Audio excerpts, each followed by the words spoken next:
itu gitu bukan lagi menjadi benda media, atau media ya, untuk media belajar, utama untuk belajar, tetapi justru malah menjadi racun ya.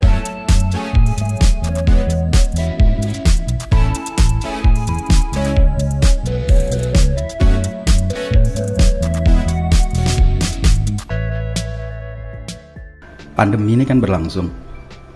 Nah, panjenengan itu kan selaku ketua Himpaudi ya. Betul. Ketua Himpaudi Kabupaten Demak gitu. Nah, mesti ada sesuatu hal yang butuh kita sampaikan kepada masyarakat. Memang dampaknya seperti apa? Gitu.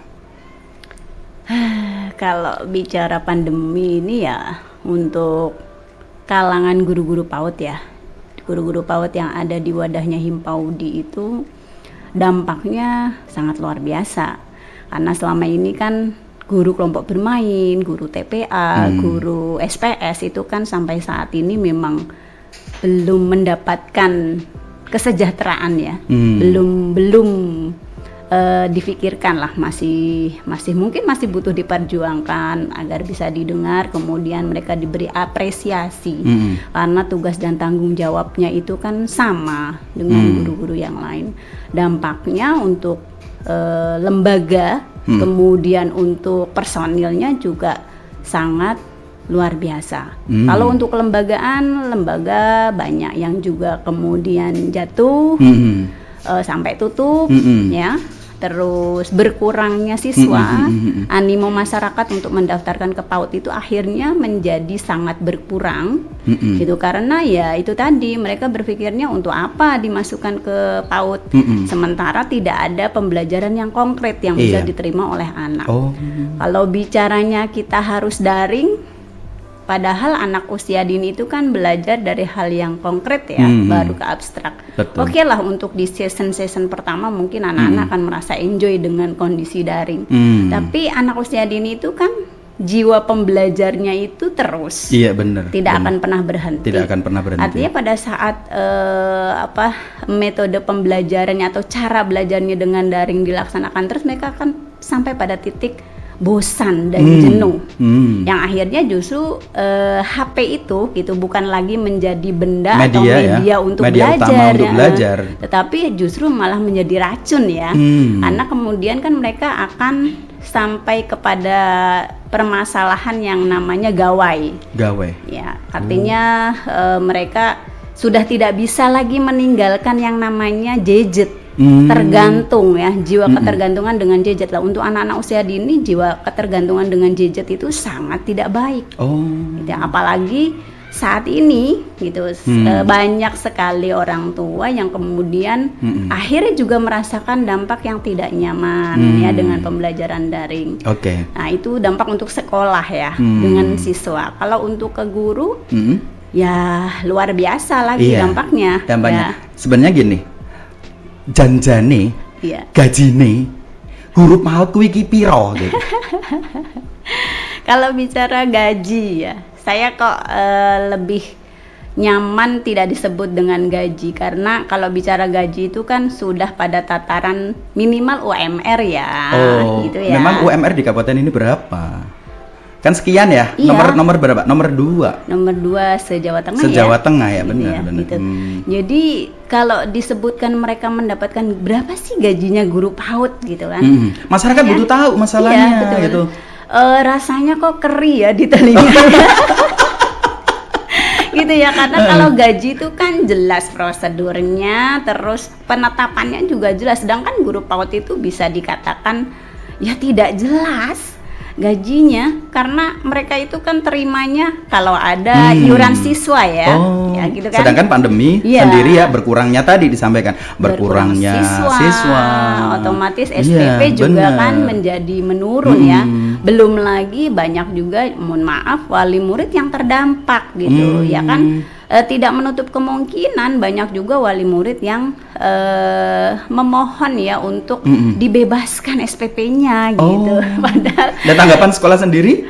Ya, tanggapan sekolah itu alhamdulillahnya ya yang masih membuat bumi ini hidup salah satunya adalah keikhlasan guru PAUD ya. Gitu ya. Karena mereka itu sampai saat ini tidak terpaku pada berapa besar sih pendapatan mereka di PAUD, karena mohon maaf nih ya, kalau dibilang berapa besar untuk beli bedak 1 bulan aja nggak cukup. Berarti kalau dihitung-hitung bedak 1 bulan ya, semisal satu merek W gitu dengan inisial W gitu kan, Iya. itu berapa?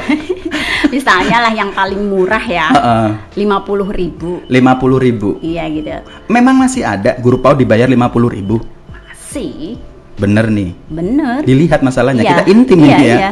Di Kabupaten Demak masih. Masih ada ya 50. Masih ada, makanya betapa kalau bicara terdampak COVID itu benar-benar menghantam teman-teman guru. Tetapi alhamdulillah mereka punya jiwa yang sangat besar ya. Bagi mereka itu justru kepentingan anak-anak bangsa untuk mendapatkan sentuhan pendidikan itu lebih penting gitu. Gimana perasaan Bunda Lucy ketika mendengarkan curhatan gitu?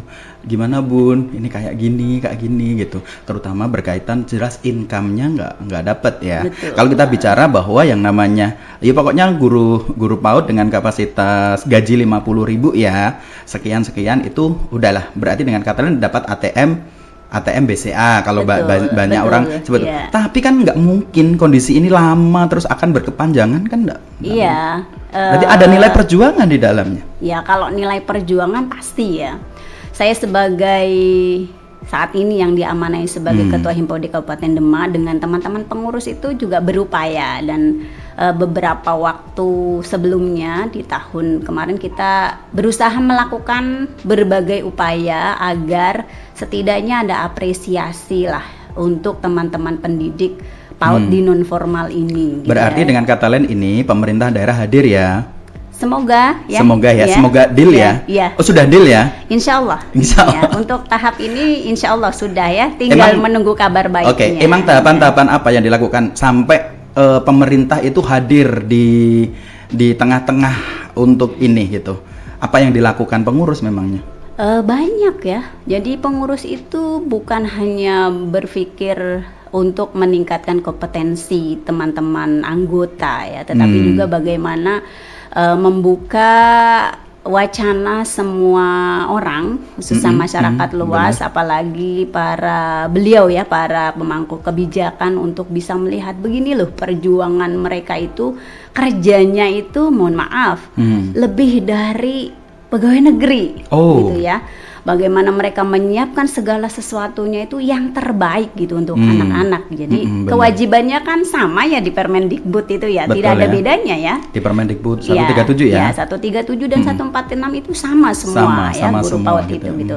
Maka kami akhirnya mengambil langkah apa nih yang lebih tepat ya, supaya suara kita ini didengar. Gitu kan, karena perjuangan itu kan bukan setahun 2 tahun ya. Benar. Tentunya ketua-ketua sebelum saya itu sudah banyak juga melakukan perjuangan, hanya mungkin Allah saat itu gitu ya masih menguji gitu ya. Nah akhirnya kita mengambil langkah audiensi ya. Kalau di zamannya Bupati yang lalu kita ambil langkah audiensi dengan beliau, kemudian sampai juga ke DPR juga kita sampaikan aspirasi-aspirasi yang kita himpun dalam 7 aspirasi pada saat itu. Salah satunya adalah penghargaan ya dalam bentuk kesejahteraan. Dan insya Allah tahun ini tinggal tunggu kabar bahagianya gitu ya, walaupun mungkin masih harus bergelut dengan beberapa persyaratan, tetapi yakinlah bahwa ini kan proses ya. Banyak hal yang memperjuangkan, bukan cuma Himpaudi, insya Allah. Iya, tapi di situ ya kan harus tertulis, kalau tanpa sadar saya membaca referensi harus menyertakan surat keterangan miskin. Memang guru PAUD miskin-miskin banget ya. Aduh, ya itu nanti berbicaranya pada prosedural hukum ya, prosedural hukum, karena memang berkaitan dengan pendanaan itu kan beliau para pemangku kebijakan tentunya kan tidak sembarangan ya. Benar. Karena dana itu kan dana negara gitu yang harus dipertanggungjawabkan. Jadi harus ada cantolan hukumnya. Nah, sementara ketika kita mengikuti prosedural yang berlaku, mungkin ada beberapa hal yang memang harus dipersyaratkan. Tetapi untuk saat ini bukan berarti beliau tidak memperjuangkan, sudah ya mengkomunikasikan mengkomunikasikan dengan baik, memperjuangkan dengan baik. Alhamdulillah aspirasi kita diterima dan ikut juga diperjuangkan. Hanya memang statusnya memang harus seperti itu dulu gitu.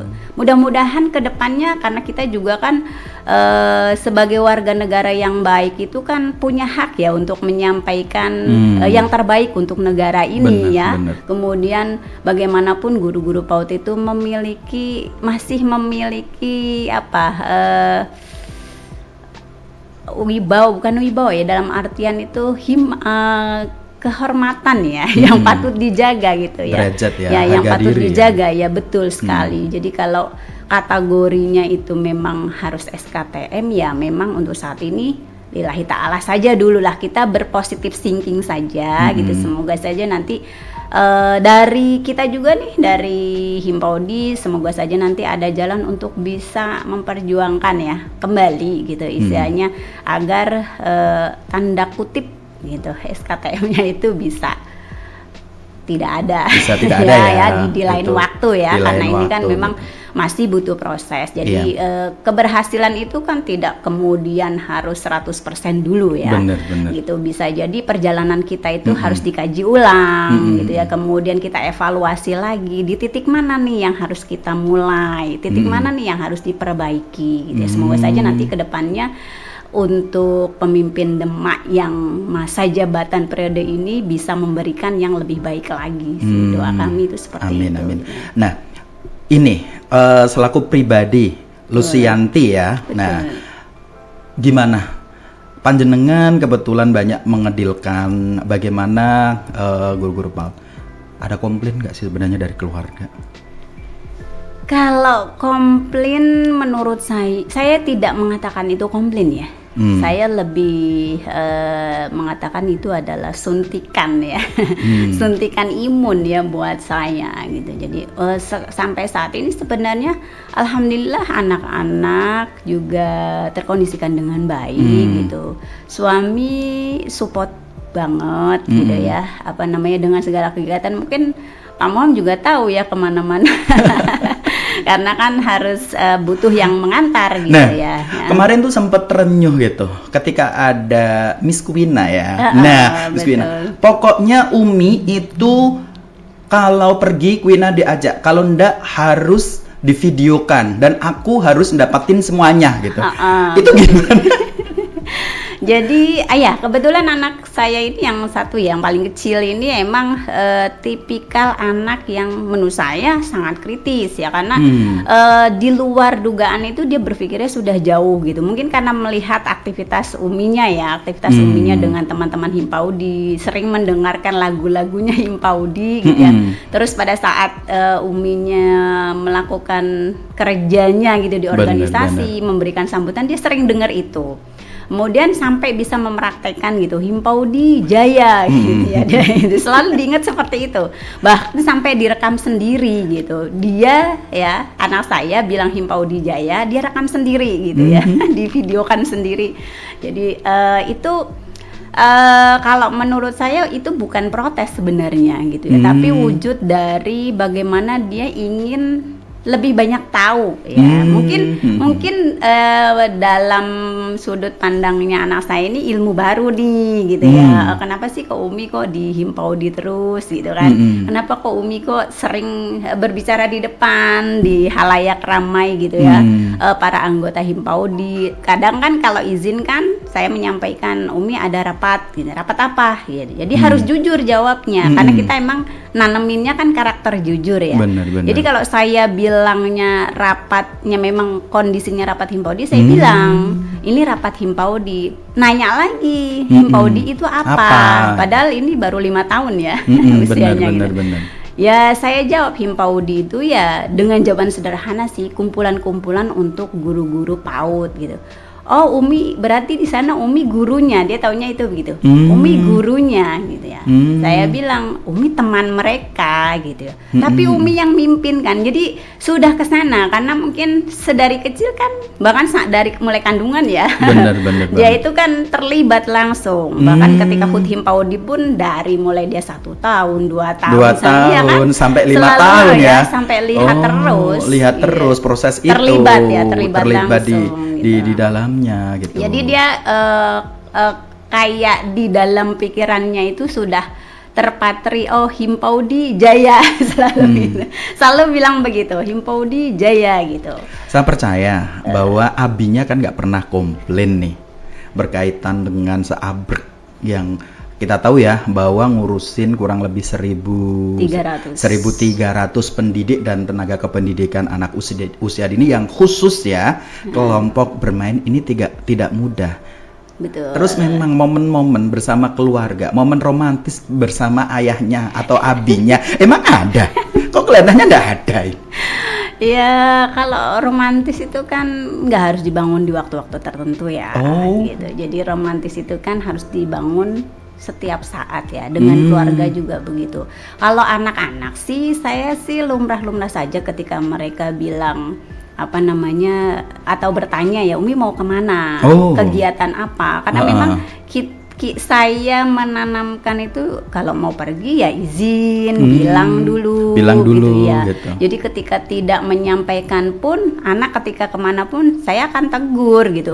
Jadi ketika saya mau pergi pun, Umi mau pergi ya gitu, itu sudah biasa. Mau kemana terus jelas. Mau ngajar pun Umi mau kemana, mau ngajar gitu ya. Ngajar di mana kita sebutkan, bahkan kadangkala sekeluarga nih kita ajak nih tempatnya Uminya berkegiatan. Iya betul, biar tahu gitu ya.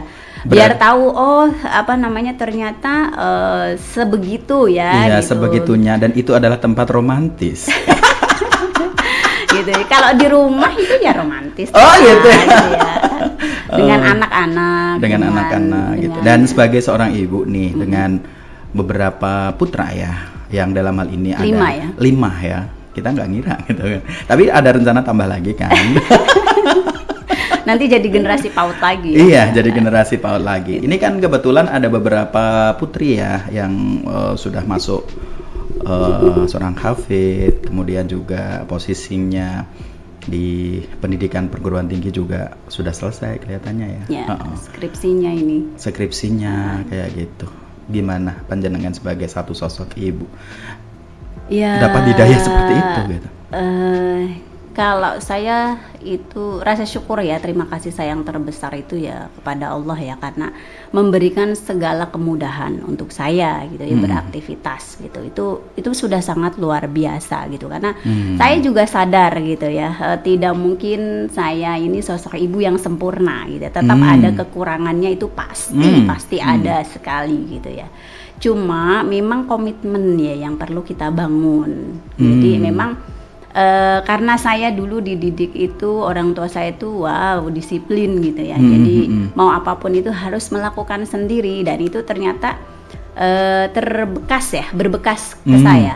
Sehingga untuk anak yang pertama itu memang dia yang menjadi, karena saya punya harapan itu bagaimanapun anak pertama itu kan pastilah akan menjadi contoh ya buat adik-adiknya. Maka bener. Dari anak yang pertama itu emang saya sudah tanamkan disiplin ya, untuk supaya dia lebih mandiri gitu. Jadi di usia dia yang baru 5 tahun itu sudah bagaimana ketika bangun tidur membersihkan, merapikan tempat tidurnya. Itu kan pendidikan karakter yang sederhana ya. Sederhana tetapi justru itu sangat-sangat sekali mendasar, karena itu akan terlihat ketika usia dia dewasa.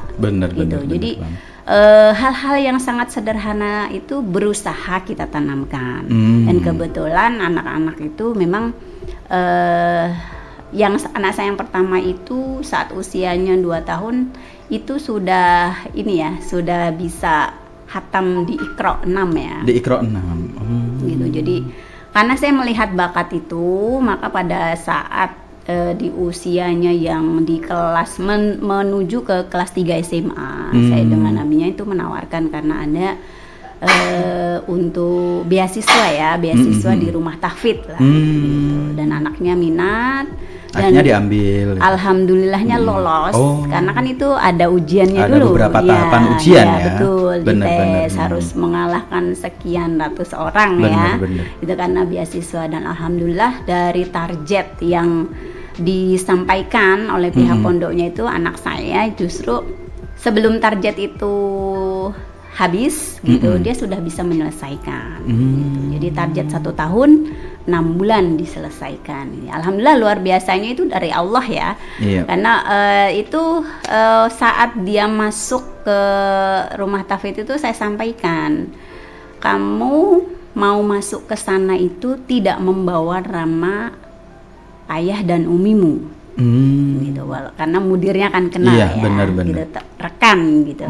Tetapi kamu bisa diterima di sana harus atas dasar usahamu sendiri. Atas usaha sendiri ya. Mungkin untuk sebagian orang tua terlalu tega gitu ya.